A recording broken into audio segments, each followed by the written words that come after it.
Então, a melhoria, geralmente, ela está ligada à ampliação da rodovia, né? Então, por exemplo, Quem hoje... mora nas margens ali, quem tem comércio nas margens, vai, entre aspas, ter que passar por esse processo, né? Exato. Se o projeto, né, daquela ampliação, ele é um projeto que precise da área onde está alocada, né, aquela edificação, aquela casa ou aquele comércio, consequentemente, né, para se viabilizar aquilo, né, sendo uma obra de interesse público, essa casa ou esse comércio ele vai ter que passar por esse processo de duplicação e processo de duplicação não, de desapropriação para se viabilizar a implantação dessa obra.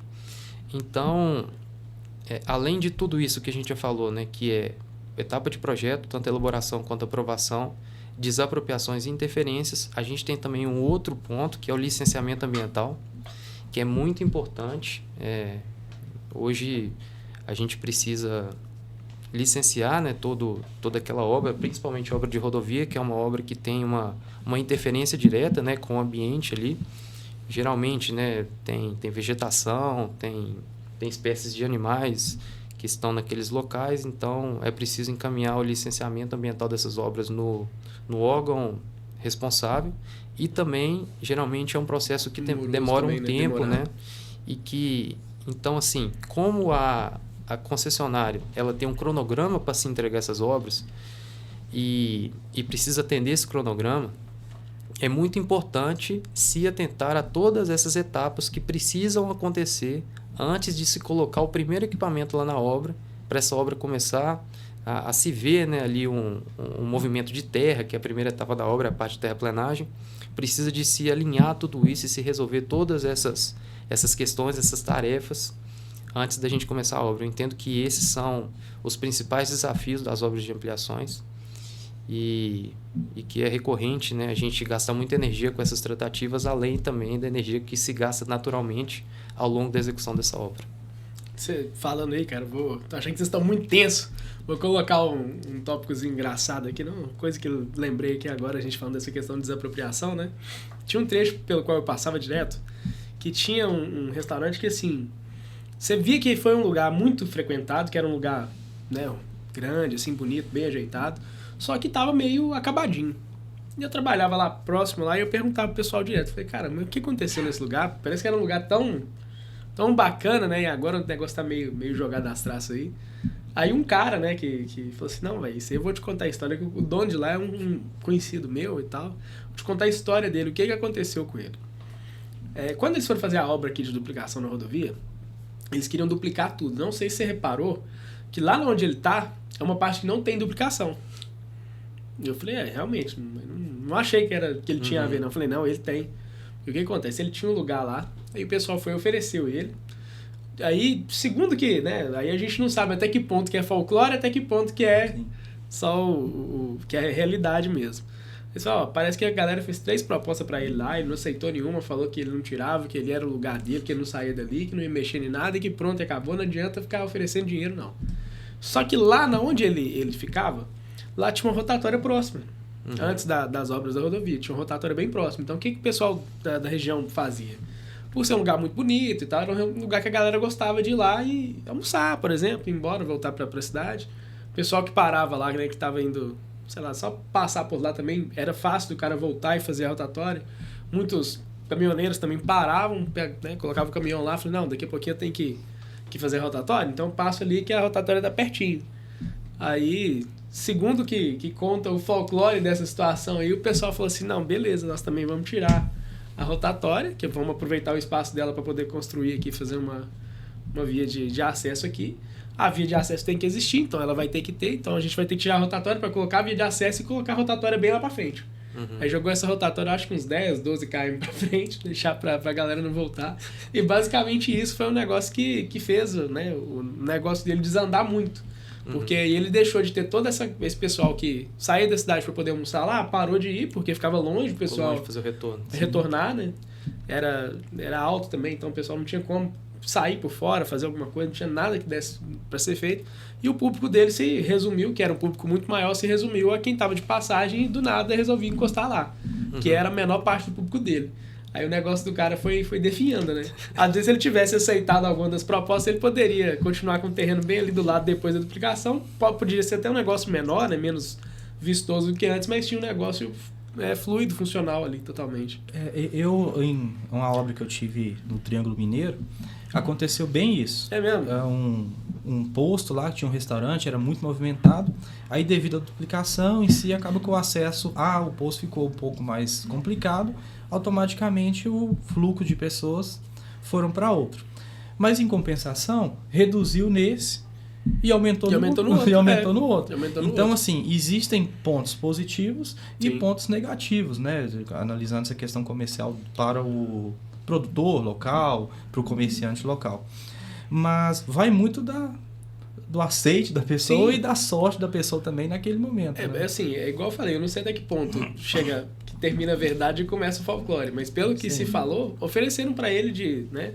Assim, cara, a gente vai ter que destituir sua obra, né? Sua construção, mas você pode ficar com terreno aqui na beira da rodovia, igual você tem, você continua com terreno, a gente vai te pagar uma verba para depois você chegar e construir de novo, assim que acabar a obra aqui, né? Ele delimitou seu espaço, você já pode começar a construção. Aí ele não quis, aí ele falou, não quero, meu lugar é esse aqui, por onde acabou. Hoje eu nem sei se existe ainda, pra ser sincero. Porque o baque pra ele foi grande. Limitado. Geralmente, né? Em compensação, aconteceu o que você falou também. Tinha um outro lugar lá próximo que ficou muito mais cheio. Basicamente pegou esse fluxo dele, né? O pessoal optou por parar lá. Existem vários casos, né, da pessoa que tá ali naquele local e geralmente pode ser o local que a pessoa nasceu e está acostumada a viver e é onde ela gosta de viver e por N motivos ela não quer sair dali. Mas acaba que isso faz parte da legislação, né? Quando a gente tem uma obra, né, que é uma obra em virtude do bem coletivo, né? A gente, é lógico, né? Ninguém pode pegar e forçar ninguém a sair daquele local. Geralmente faz-se ali um processo de relocação daquela pessoa, né? Se dá possibilidades de escolha. Você quer continuar na zona rural? A empresa geralmente vai e busca um imóvel que atenda aquela pessoa na zona rural. Você quer ir para a cidade? A empresa também vai correr atrás de relocar, né? Reassentar aquela pessoa para a cidade. E geralmente, né, como essas obras de concessão são obras de interesse público, esses processos eles podem se estender, né, nessa questão de alguns proprietários, né, que estarem naquelas áreas, eles não terem por iniciativa própria, né, a vontade de sair, mas esse processo geralmente, né, ele acaba sendo decidido, né, por decisão judicial. É um documento que chama DUP, é o Decreto de Utilidade Pública, aonde, né, aquela desapropriação ela acontece e lógico, né, existe a contrapartida, né, de indenização, aquela área, aquela fatia de terreno que a obra precisa. E se caso, né, alguma família, alguma pessoa more naquele lugar, é preciso fazer também o processo de relocação, né, nas mesmas condições ou condições até melhores, né, para aquela pessoa viver, para que o impacto da obra, né, não prejudique, né, a nenhuma pessoa que já se instalava naquele local há vários anos. Sim. Pessoal, tratando agora de segurança, né? Eu acho que é um ponto muito interessante da gente falar, porque isso é unânime. A gente pode ter uma discussão muito longa aqui acerca de tarifa, de preço, disso, daquilo. Mas uma coisa que todo mundo concorda é que uma rodovia, teoricamente concessionada ali, ela traz muito mais segurança para quem transita por ela, né? Entra na questão que a gente falou de atendimentos na rodovia, acho que é o principal, que a pessoa viaja com a tranquilidade que se ele tiver algum problema lá em relação ao veículo, rodovia, que ele vai ter um atendimento, né? Você tem atendimento médico ali na rodovia também. E questão eu acho que sinalização também é uma coisa que às vezes a gente deixa passar muito quando fala de segurança, que às vezes segurança o cara entende que tem um atendimento, alguma coisa ali para ele. Mas uma rodovia bem sinalizada, né, com a sinalização bem feitinha, eu acho que é o fator crucial ali de segurança. Aí eu queria que vocês dessem um panorama geral, né, de que é segurança de uma rodovia, né, o que pode incrementar nisso aí. Eu vou citar um pouco, o Roberto complementa, né, mas eu acho que uma oportunidade para a gente falar disso é a seguinte: hoje apenas 7,9%, isso são dados do Conselho Nacional de Transporte, 7,9% das rodovias estão em bons estados. Então, você pensando que foi citado anteriormente, Da malha rodoviária, 12% é pavimentado. E desses 12% das rodovias pavimentadas, apenas 7,9% são ótimas. E quando você vai analisar dentro de Minas Gerais, esse número ainda desce para 2,4%. Isso, cara. Quando compara com São Paulo, é 30%. Por que tem essa diferença tão grande? Minas, agora que está tendo um processo forte de concessão dentro do estado. A gente tem aqui hoje a BR-135, né, que hoje está com o Grupo Eco, tem a BR-040, que está com a Avance, tem a EPR, que tem diversos pontos aqui dentro do estado, e sucessivamente existem outras aí também que eu não preciso citar. Só que em São Paulo, isso já aconteceu há 30 anos atrás. Tem concessão, tem rodovia dentro de São Paulo que já foram relicitados, ou seja, já passou os primeiros 30 anos e já está dentro do segundo. Então, onde que é o reflexo disso? A segurança para o usuário e a qualidade da rodovia. Então, assim, eu como usuário, eu não gosto de passar lá e pagar um pedágio. Sim. Isso aí, né, acho que é inquestionável, não adianta. Mas eu entendo, por estar dentro do setor e brigo com isso com diversas pessoas que eu conheço, que para a população é muito bom. Porque o governo ele não consegue fazer a rodovia e manter a rodovia em bom estado. Não tem orçamento para isso. Isso começou lá atrás, foi feita a rodovia em si, mas existem diversas outras prioridades para o governo e não consegue reequilibrar. Até por isso que a inflação está tão alta, diversos outros problemas, né? Não precisa entrar nessa questão. Então veio a questão público-privada, né, do investimento, para ter essa segurança e essa qualidade. Então, quando você separa desses 2,4%, né, esses 7,9% das rodovias que estão ótimas, quando você vai analisar o que é rodovia pública e o que é rodovia privada. Pública, isso desce para 3,7%. Então, apenas 3,7% das rodovias por nível nacional estão em ótimo estado. Isso é avaliado. Pavimento, segurança, diversos outros, geometria, toda aquela curva forte, todas essas questões. E quando você vai analisar isso dentro das rodovias que estão concedidas, isso sobe para 22%. Então, assim, é inquestionável que a questão de segurança e entrega perfeita para o usuário, em rodovias concedidas, é muito melhor. Você tem um carro que estragou, então você parou na rodovia. Automaticamente, em lá um determinado tempo, em si, depende da distância, logística, vai chegar um guincho lá e vai te levar para um ponto seguro. Tem uma panela, tem um buraco, né? Que você pode cortar um pneu, pode quebrar um para-brisa, todas essas questões. Isso aí, com a concessionária, eu não vou dizer que não tem, mas a chance de ocorrer é muito menor. Então, historicamente, é interessante ter a concessionária por essa questão. Agora vem a questão da viabilidade econômica, né? De onde que tem rodovia que o fluxo é muito baixo. Então, não tem viabilidade de você ter uma concessão. Em rodovias o fluxo maior, automaticamente vai ter mais manutenção, requer uma segurança maior. É necessário, sim, e já se provou isso ao longo do tempo, que é interessante ter a parceria público-privada, né? Ô Bruno, uma curiosidade minha. Existe a possibilidade, por exemplo, de incluir vias adjacentes numa concessão de rodovia? Vou te dar um exemplo. Vamos pegar um exemplo próximo aqui. Existiria uma possibilidade, não estou falando que foi o caso, porque não foi. Mas a gente está pegando a 040, né? E tem a via daqui que vai para Felizlândia, por exemplo, que é a 259 ali. Não sei se é 259. Não, é 259, não. Hã? Eu sei, a que vai que vai para Felizlândia. Sim. Ela é uma adjacência ali da 040. Existe a possibilidade da concessão incluir essas partes adjacentes também, caso tenha um fluxo considerável, assim? Pode sim. Assim, pode, mete sempre. O contrato de concessão, igual eu falei anteriormente, né, ele é fruto de um estudo que foi feito lá atrás por parte do governo, e o governo pensou com muito carinho, né, em qual que seria o trecho concessionado.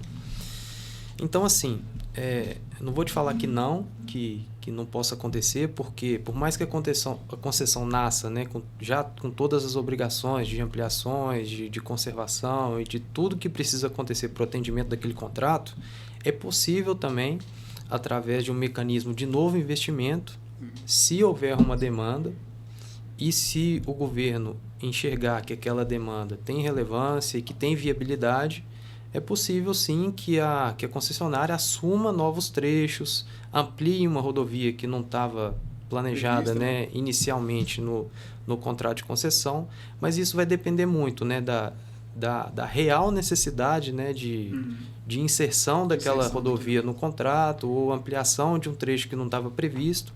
Se houver demanda, né, que seja social e que essa demanda chegue ao governo, ele entender que faz sentido e o governo consiga realizar esse investimento adicional no contrato, não tem problema nenhum, né? Esse novo trecho ou essa nova ampliação que almeja-se ser feita, ela pode sim ser inserida no contrato de concessão.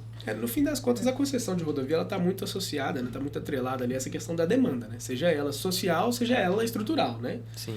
Tem que existir a demanda para poder haver a necessidade da concessão. E como a gente está falando de demanda, se a gente for falar de tráfego, né? Qual que é a dificuldade de colocar, por exemplo, né, de executar uma obra numa rodovia cujo tráfego é muito intenso, assim, tipo assim, porque eu imagino que vai ter que parar, vai ter que fazer obra à noite. Como é que funciona esse processo, gente? Essa questão é bem complicada, eu passo por isso constantemente, né? A gente tem obras aí em diversos pontos no país. E assim, a maioria das obras, principalmente recuperação de pavimento, elas requerem a necessidade de sinalização de pista, você parar aquele trânsito naquele momento. Existem diversos tipos de sinalização. Ela pode ser um desvio de faixa na pista dupla. Eu vou trabalhar na faixa 2, que é a faixa mais próxima do acostamento. Eu faço um desvio, o fluxo continua linear, né, dentro da faixa 1, que é a faixa próxima ao canteiro central. Só que quando a gente trabalha em pista simples, a gente precisa parar mesmo aquele fluxo. É o pare-siga. É o pare-siga. É o famoso pare-siga aí que você para, fica tempos aí parado. Então, assim, isso é muito complicado. O risco é muito grande. Às vezes eu já presenciei alguns acidentes em si. Tem os usuários vêm sem paciência, né? A pessoa aqui em Curvelo mesmo, em uma obra próxima a Buenópolis, em período de... no final de ano, em si, não digo no período específico final de ano, mas no início do mês de dezembro, que seja, vem uma pessoa do Nordeste em si. Então ela pega o carro, vem rodando, chega, já está cansada, em si, então ela tem que parar naquela obra para esperar aquele momento. Ela fica sem paciência, gera um desgaste, às vezes até não tem paciência, quer cortar, quer ir embora. Sim. Então isso aí gera muito acidente, já gerou. E, assim, vai muita conscientização, a gente faz muitos movimentos, né, dentro no próprio Pare-Siga, né, nossa equipe de segurança, e vai lá, mostra o profissional qual que é o risco, mostra a pessoa com panfletos, conversas, a concessionária também faz isso com grande frequência, principalmente na praça de pedágio, mas quer queira que não é um desgaste, mas é um mal necessário, né, que eu digo. Então, se não tiver aqui, você não consegue dar manutenção. Então, assim, precisa ter, mas realmente é uma grande dificuldade para todos. A gente fala de obra no geral, cara. Qualquer obra, não estou falando de obra de rodovia, mas qualquer obra ela é um mal necessário. Gera transtorno, né? Mas é em prol de uma melhoria que vai... a população vai colher frutos ali, né, daquela melhoria por muitos anos. Obra rodoviária. Olha o impacto que não dá na economia do lugar, cara. Lugar que às vezes tinha um acesso muito dificultoso. Vou dar um exemplo para vocês de uma região nossa aqui, ó, pertinho da gente, que se tivesse uma via, né, pavimentada lá, podia ser um pavimento básico que fosse e ajudar muito a região. Não sei se vocês conhecem Morada Nova de Minas. Morada Nova bonito, de Minas, né? Nossa, cara, é um lugar sensacional. Só que o acesso para lá é muito difícil, né? Para quem vem de Três Marias, por exemplo, ali, próximo de Três Marias, você vai ter que pegar um tempão de terra. E é muita terra, então às vezes o pessoal desiste de ir para lá por conta de um acesso dificultoso. Mas a partir do momento que você tem aquele acesso, a economia do lugar gira muito mais, né? Você ajuda na questão logística para entrega de um produto, não sei. Vocês enxergam dessa forma também? Com certeza. Eu podia só voltar um pouquinho no tema de segurança viária, porque eu acho esse tema de uma relevância muito grande. Inclusive, no começo da minha trajetória na EcoRodovias, eu trabalhei com sinalização e elementos de proteção e segurança, que está bem voltada para essa parte de segurança viária. E a segurança viária, ela é pautada em 3 pilares principais, que é a educação, engenharia e o esforço legal, que são as legislações atreladas, né, à segurança viária. Então, assim, esses 3 pilares têm que acontecer para que a gente tenha, né, uma rodovia segura e que a gente consiga trafegar com segurança. Porque eu acho que toda pessoa, né, ou que seja empresa que se proponha, né, a entrar num veículo para sair de um destino A para um destino B, É o que a pessoa mais quer, é trafegar com tranquilidade, com segurança e chegar em paz naquele destino, sem nenhuma intercorrência, né, sem nenhum acidente. E, de fato, todos esses 3 pilares são importantes. Mas a educação, ela precisa ser muito trabalhada, porque, assim, do que eu consegui viver, né, de acompanhar acidentes ocorridos, de poder presenciar algumas investigações envolvendo acidentes, de fato, né, existem pontos de melhorias, né, que possam ser realizados na pista mesmo, né, sejam essas melhorias de sinalização ou até de geometria da pista. Inclusive, né, esse é um ponto que é abordado nos contratos de concessão. As concessionárias, né, elas precisam avaliar a ocorrência de acidentes, quantitativo mesmo, né? Por exemplo, se acontecem X acidentes dentro de 1 quilômetro, né, mais de X acidentes dentro de 1 quilômetro num determinado período, a concessionária precisa fazer um estudo, avaliar o motivo, né, e promover melhorias, né, na pista para que esse quantitativo de acidente exacerbado seja mitigado e ele venha a cair. Então, assim, a conscientização dos condutores ela é muito importante porque, principalmente no atendimento à sinalização da pista, tá? Aquela sinalização, principalmente a sinalização horizontal, onde a gente tem o eixo da pista, né? Onde a gente está falando de pista simples, onde a gente tem o eixo duplo contínuo, é onde a gente tem uma proibição de ultrapassagem. Esse eixo duplo contínuo ele é tanto sinalizado com a placa, que é a R7, e também a sinalização horizontal